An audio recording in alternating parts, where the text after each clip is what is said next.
Arangkada na ngayong araw ang local absentee voting. Para sa detalye, live na magbabalita si Mon Gualvez. Mon?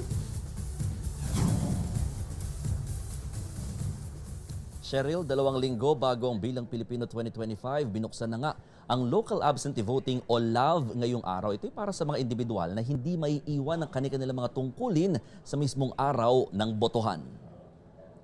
Kabilang dyan ang mga kawani ng Commission on Elections o COMELEC, pati na ang puwersa ng Philippine National Police, Armed Forces of the Philippines at mga nagtatrabaho sa media.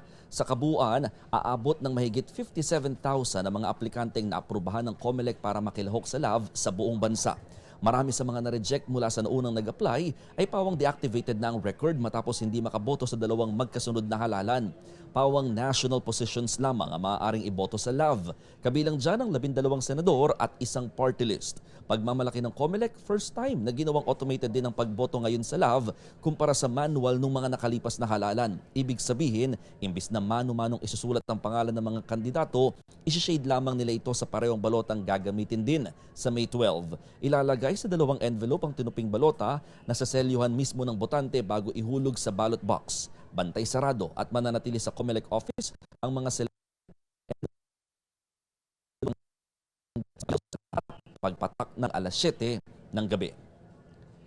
Cheryl, 3 araw magtatagal itong local absentee voting na ginagawa mismo sa kampo o di kaya naman sa tanggapan ng mga kasaling ahensya ng pamahalaan, habang sa mga election or regional election offices ng COMELEC naman makakaboto yung mga kawani ng media. Paglilinaw naman ng COMELEC, pag hindi nakaboto sa local absentee voting, hindi na sila pwedeng makaboto pa sa May 12 dahil nailipat na raw yung mga record nito mga inaprobahang botante dito. Cheryl. Maraming salamat, Mon Gualvez.